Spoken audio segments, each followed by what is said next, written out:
My son, the one I gave my entire life savings to, told me I was too old to deserve air conditioning. He said it in the middle of a blistering July heat wave from the driver's seat of the brand new luxury car I had bought for him. My pension, my security, my entire retirement fund was humming away in the engine of that car. And as the sweat dripped down my temples and I struggled to catch my breath, he looked at me in the rearview mirror, not with concern, but with irritation. "The sudden change in temperature is bad for old people, Dad," he said. "You could have a heart attack. It's for your own good." For my own good. Those are the words people use when they want to cage you.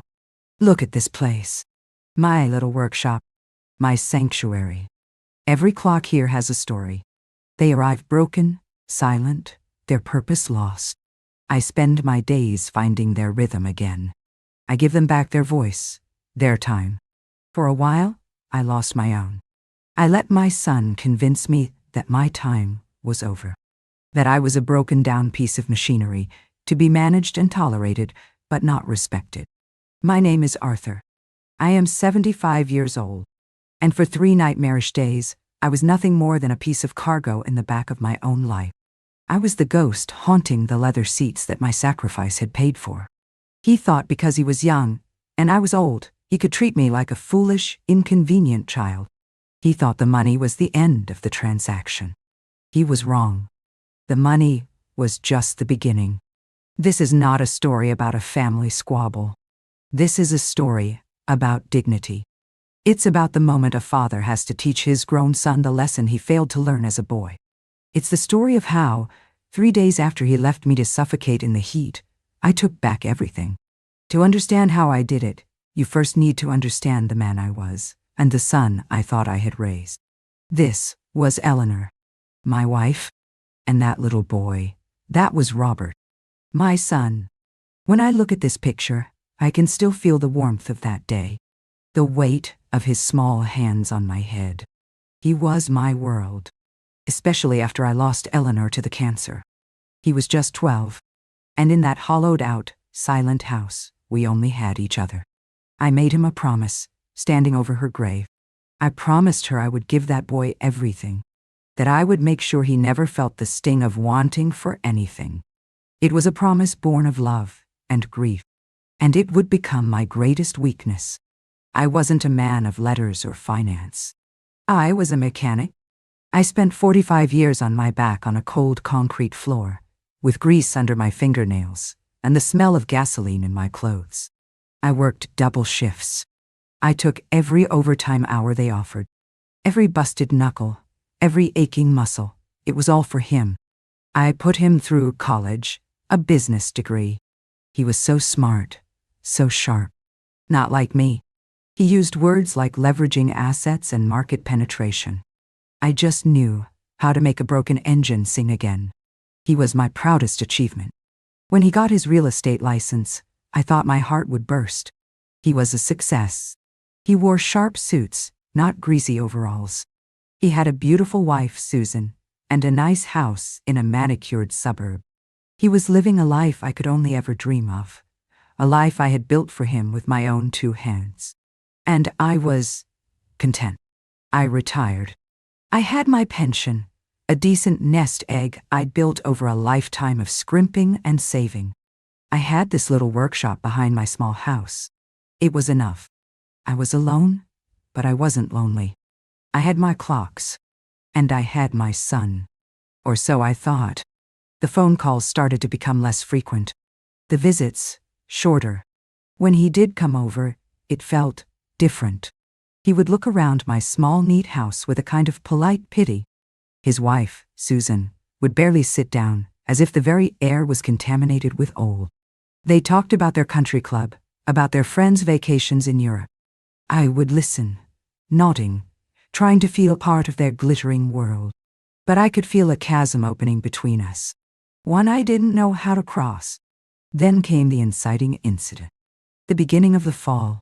Robert called me, his voice a perfect blend of desperation and opportunity.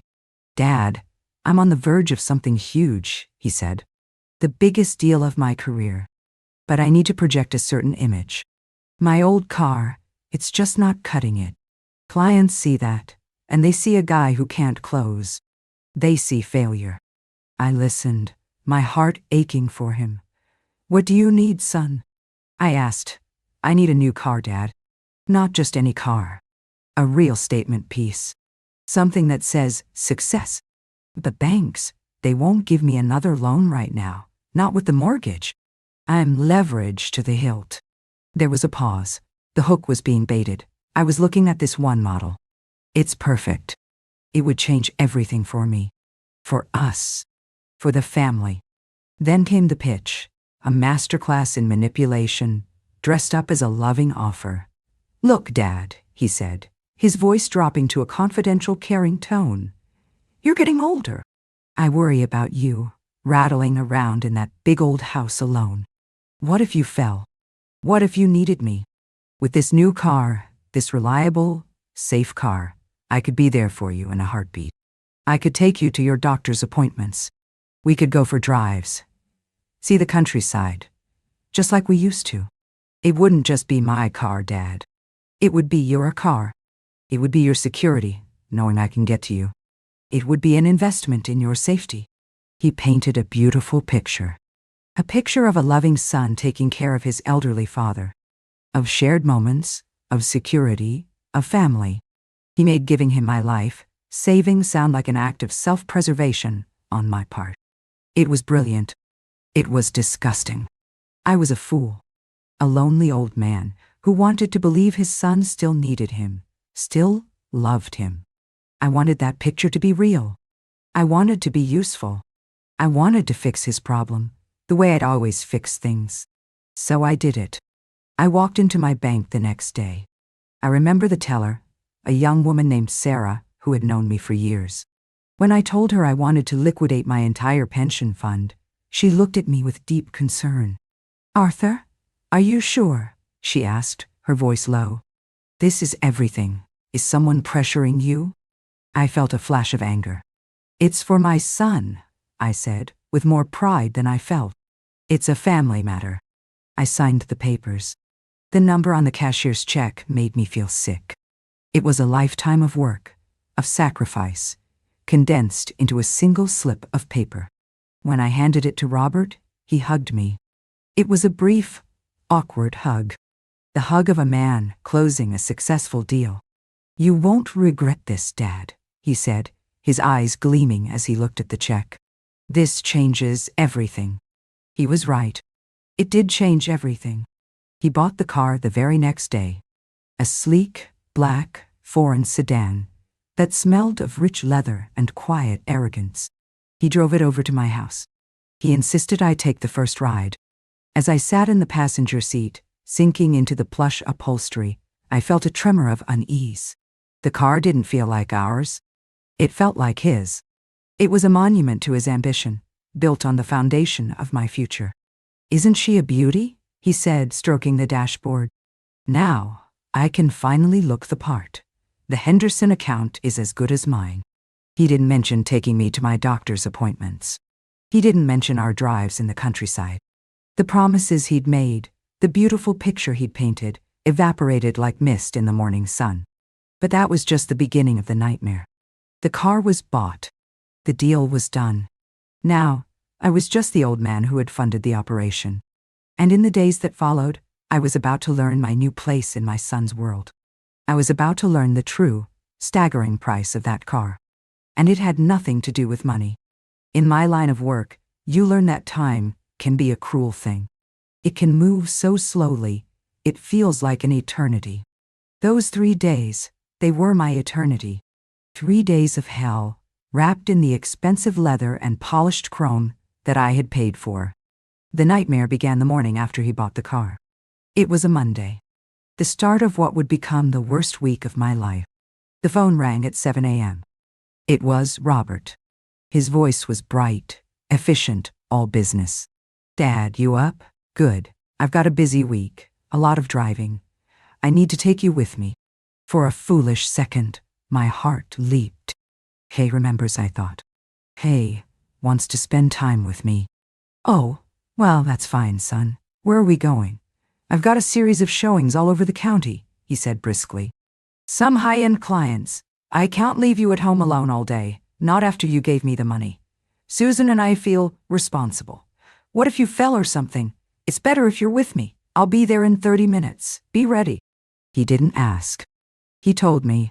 And notice how he framed it. He used my own sacrifice against me. Not after you gave me the money. He wasn't offering me company. He was fulfilling an obligation. I was now a liability he had to manage. The investment in my safety he'd sold me on was being twisted into a justification for his control. I was no longer a person. I was a piece of precious, fragile cargo that had to be supervised. I felt a knot tighten in my stomach, but I pushed it down. He's just worried, I told myself.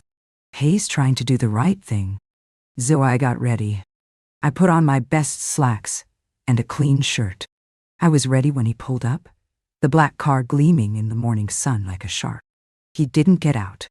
He just honked a horn. Twice. A short, impatient sound. I walked out and opened the passenger door. Morning, son, I said, about to get in. He held up a hand. No, Dad. Not up front. These are important clients I'm meeting.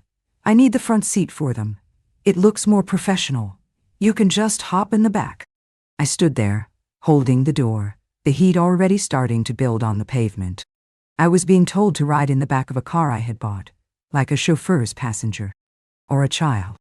The humiliation was a physical sensation, a hot flush that spread across my face and neck. But what could I do? Argue? Make a scene? Prove that I was the difficult old man he was already treating me as? So I shut the passenger door, my hand trembling slightly, and I got in the back. The door closed with a heavy, solid thud that sounded like a cell door locking. That was the moment I stopped being his father and became his problem. We drove for an hour. He was on the phone the entire time, his voice a smooth, confident purr as he talked to his clients and his partners. Absolutely, the valuation is rock solid. We can leverage the secondary assets. Consider it done. He never once turned around to speak to me. I was just furniture. An old man in the back seat, invisible, silent. Then we arrived at the first showing. A massive, ostentatious mansion in a gated community. All right, Dad, he said, turning to me for the first time, his eyes flicking over me with a critical gaze. I'll be about an hour. You just stay here, in the car. Don't get out. Don't touch anything. The alarm system is very sensitive, and I don't want you wandering off and getting lost. He was talking to me like I was a 5-year-old. Or a dog. Stay down. Don't wander off. Indo. Robert, I can just sit on a bench outside, I said, trying to keep my voice even. No, he said, his voice firm, leaving no room for argument. The heat. It's not good for you. You're safer in here. I'll leave the windows cracked. You'll be fine. And then he got out, straightened his expensive suit, and walked away without a backward glance. He didn't leave the engine on. He didn't leave the air conditioning on. He just left me, in a black car that was rapidly turning into a furnace under the climbing July sun. I sat there, in the back seat, watching him glad hand his clients on the marble steps of a house I could never afford, a house he was trying to sell using the image of success I had funded. The irony was suffocating. Literally. After 20 minutes, the heat was unbearable. The cracked windows did nothing. The black leather seats became scorching hot. Sweat was pouring down my face, stinging my eyes. My shirt was soaked through. I felt dizzy, my heart starting to pound in a way that scared me. I tried the door. Locked. He'd locked me in. For my safety. I panicked. I started banging on the window, my knuckles rapping against the hot glass. Robert! I yelled, my voice hoarse. Robert! He couldn't hear me.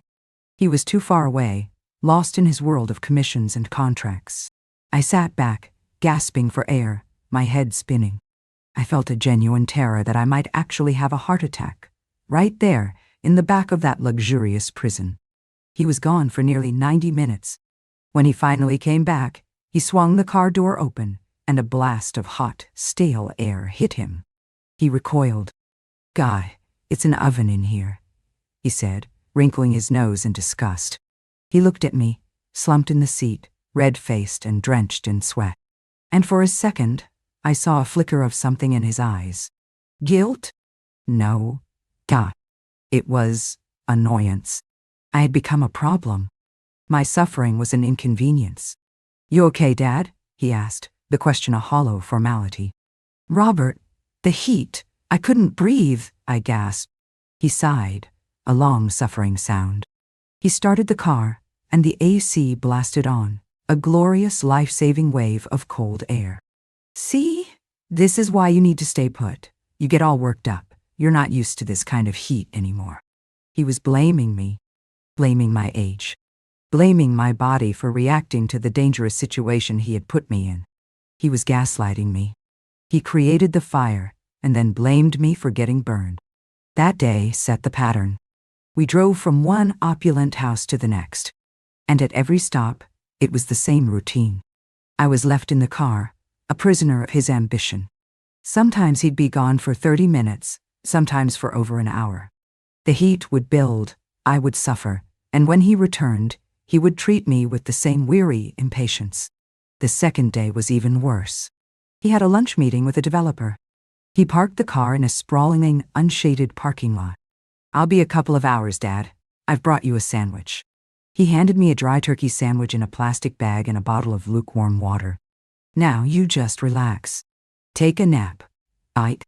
It's good for you to rest." He was gone for almost 3 hours. I ate the sandwich in 10 minutes. The water was gone in 15. And then I just sat there, watching other people come and go, watching the sun beat down on the black roof of the car. I felt invisible, stripped of every last shred of my dignity. I was a 75-year-old man, a veteran, a widower, a father, and I was being treated like a piece of luggage that my son was forced to drag around. I thought about Eleanor. I thought about the promise I made her. And I wept. Not loud sobs, just silent, hot tears that mixed with the sweat on my face. I had given my son everything, and in return, he had taken everything from me. The third day was the day it all broke. The day the hook was driven in so deep, it finally shattered the illusion. We were driving between appointments. The heat was at its peak. I was in the back, feeling dizzy and nauseous from the cycle of baking in the heat and then being blasted with cold air. I felt sick. "Robert," I said, my voice weak. Could you turn the air up a little bit? It's very hot back here." He didn't turn around. He just glanced in the rearview mirror. His eyes were cold, annoyed. This was it. The moment of truth. "Dad, I can't," he said, his voice flat. "If turn it up any higher, it'll ice up the vents. It's a very sensitive system." A blatant lie. I'd spent my life fixing cars. I knew how an AC system worked. "Son, please," I begged. "I'm not feeling well." And that's when he said it. The words that would echo in my mind, the words that would finally wake me from my stupor. He sighed, a heavy, dramatic sigh of a man pushed to his absolute limit by an unreasonable burden. "Look, Dad," he said, his voice laced with a cruel, condescending patience. "I know you're uncomfortable, but you're just not thinking clearly. All this sudden cold air, it's a shock to the system for old people. It's dangerous. Your heart can't take it. Besides," he paused, and this was the killing blow. "The fuel efficiency drops when the AC is on full blast. I have to watch my expenses. This is a business, not a charity." He then looked at me in the rearview mirror, his face a mask of false concern. "Frankly, you're too old to deserve this level of air conditioning. It's for your own good. I'm protecting you.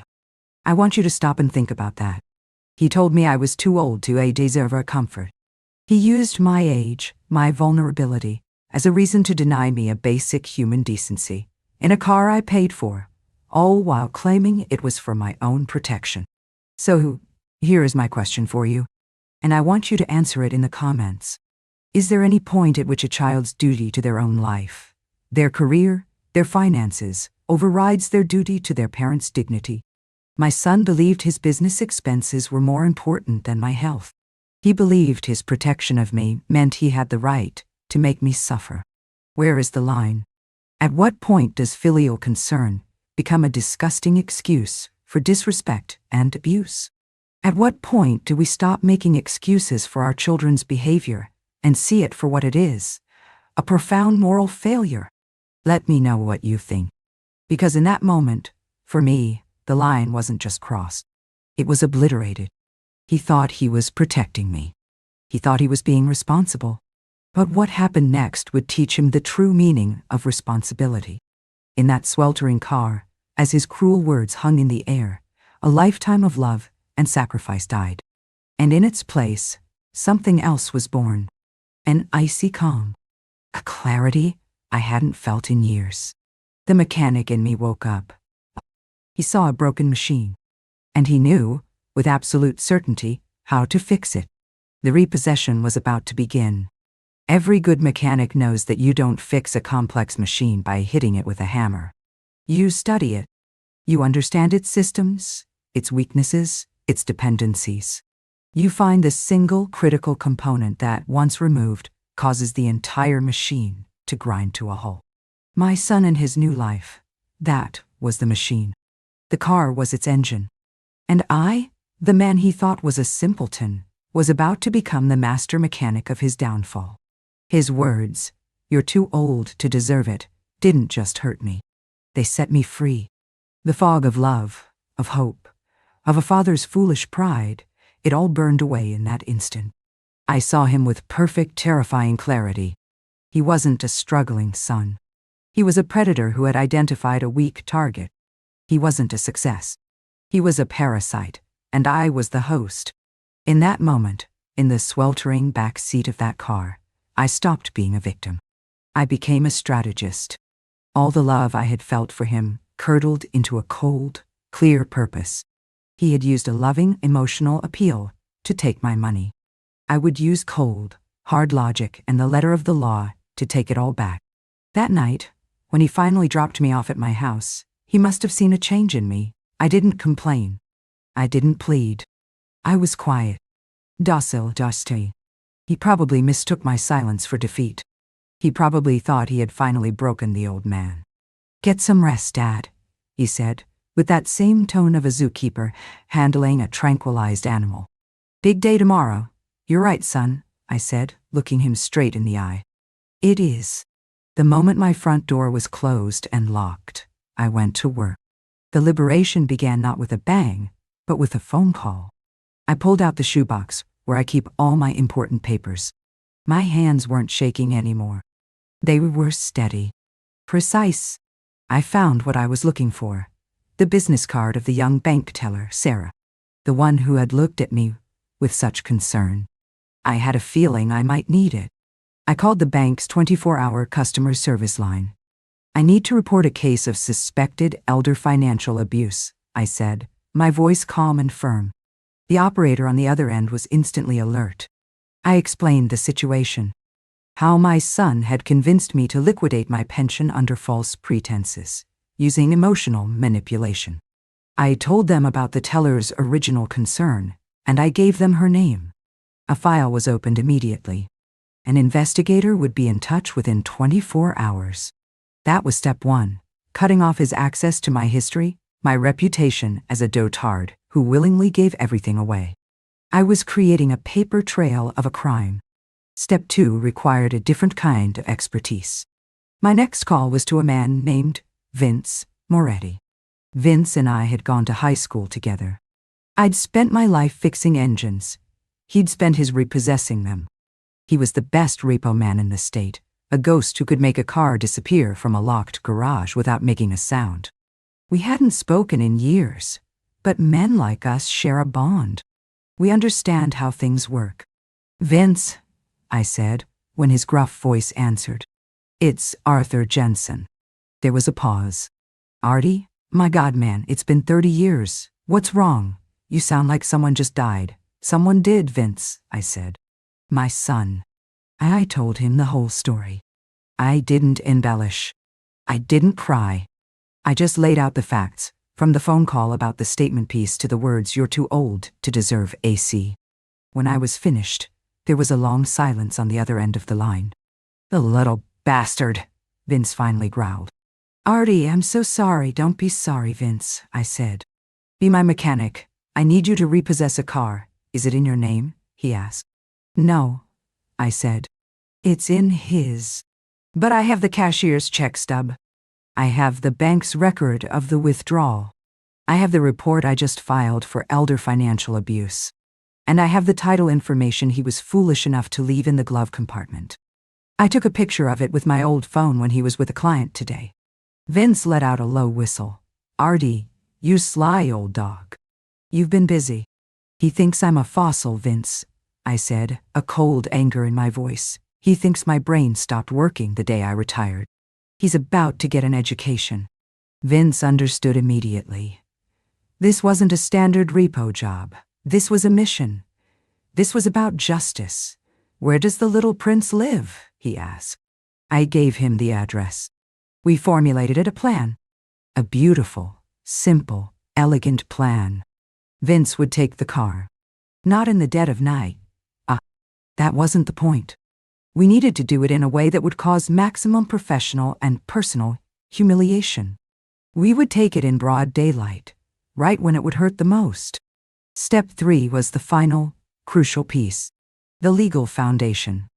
I had to prove that the car was mine, morally and financially, even if my son's name was on the title.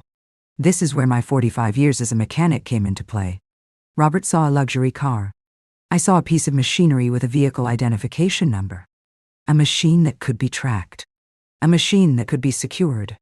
I remembered something from the sales folder he'd left on the passenger seat during one of our hellish rides. It was a brochure for the car's advanced features. Integrated GPS tracking and remote engine immobilization for theft recovery, it boasted. A feature the dealer uses to protect their assets. A feature that, with the right legal argument, ye could use to protect my asset. The next morning, I met with a lawyer recommended by the bank's fraud department. She was a sharp, no-nonsense woman named Ms. Albright. I laid out my evidence, the bank statements, the check, the photo of the title, the report number from the elder abuse file. I told her about the GPS and the remote kill switch. She listened, her expression growing harder and more determined with every word. When I was done, she looked at me, not with pity, but with respect. Mr. Jensen, she said, your son committed fraud. He used what the law calls undue influences to secure your funds under false pretenses. The car is the direct, traceable product of that fraud. It is, legally speaking, the fruit of a poisonous tree. She smiled, a thin, dangerous smile. We're not just going to repossess the car, Mr. Jensen. We're going to get a temporary court order to have it impounded as evidence in a criminal investigation. And we're going to activate that kill switch. We're going to turn his six-figure status symbol into a very expensive brick. The liberation was no longer just a fantasy. It had a legal framework. It had teeth. The plan was in motion. All the pieces were in place. The clock was ticking down to the moment of impact. The next 2 days were a performance. When Robert picked me up, I was the perfect docile old man. I was quiet. I was compliant. I sat in the back of the car, in the heat, and I didn't say a word. I let him think he had won. I let him drive me around like a sack of old bones, all the while knowing that I was the one in the driver's seat. He was chauffeuring me to my own victory. He was so caught up in his own perceived brilliance that he never saw the storm that was about to break over his head. He was driving a car that was no longer his. He was living a life on borrowed time. My time. And I was about to call the loan due. There are 2 ways to stop a clock. You can carefully remove the pendulum, letting it come to a graceful, silent rest. Or you can smash it to pieces. For my son's clock, I chose to smash it. The day we chose was a Friday. The day he was set to sign the Henderson account, the massive deal that was the entire justification for his cruelty. He had a final meeting at the client's corporate headquarters, a gleaming glass tower downtown. He was more arrogant than ever, high on his impending victory. He picked me up that morning, just like the days before. Big day, Dad, he said, not even looking at me in the rearview mirror. After today, you won't have to worry about a thing. I'll be able to hire someone to look after you. The final insult. He was going to use the profits from my stolen money to pay a stranger to do the job he had promised me he would do himself. He was already planning to discard me. "That's wonderful, son," I said, my voice perfectly neutral. As we drove downtown, Vince Moretti and his tow truck were already in position, a block from the Henderson building. Ms. Albright was on the phone with the judge, getting the emergency order signed. The bank investigator had flagged the account. All the gears of my machine were turning in perfect synchronicity. Robert pulled into the VIP parking spot right in front of the building's main entrance, a spot reserved for the power players. He couldn't resist the theater of it. He got out of the car, adjusting his tie, a smug smile on his face. "All right, Dad," he said through the window. "This is it. I'll be about an hour. Don't touch anything." But this time, I didn't stay in the back. I opened my door and got out, standing on the pavement beside him.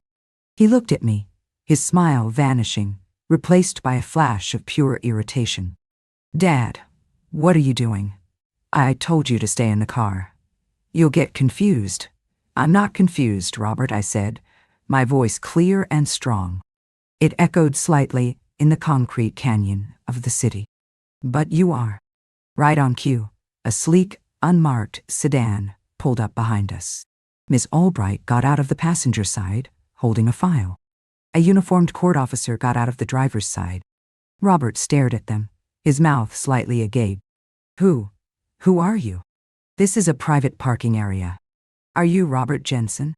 Ms. Albright asked, her voice cutting through the air like a razor. "Yes." "What is this about?" he said, trying to regain his composure, trying to project the image of a man in charge. "This," she said, handing him a document, "is a court order for the immediate seizure of this vehicle as evidence in a criminal investigation of elder financial abuse. Case number 714. Robert's face went from confused to bone white in a single second. He looked at the paper, then at me. The smugness, the arrogance, it all dissolved, revealing the terrified little boy underneath. "Dad? What did you do?"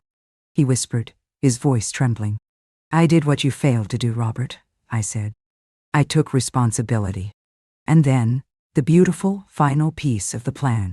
I pulled out my old flip phone. I dialed the number the dealership security department had given my lawyer.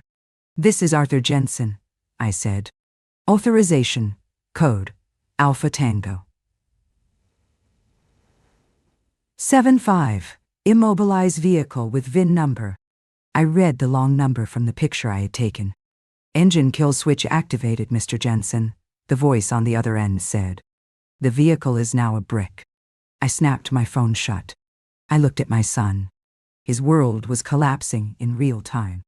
Just then, his clients, Mr. Henderson and his team, walked out of the front doors of the building, ready to greet him. They stopped, taking in the scene. Robert, pale and shaking, a court officer standing by, and a tow truck, Vince's tow truck, pulling up with its lights flashing. "Robert, is there a problem here?" Mr. Henderson asked, his voice cautious.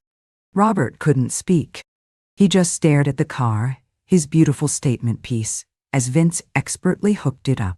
"Yes, there is, Mr. Henderson," I said, stepping forward. I was just an old man in simple slacks, but in that moment, I owned that space. "My name is Arthur Jensen. This is my son.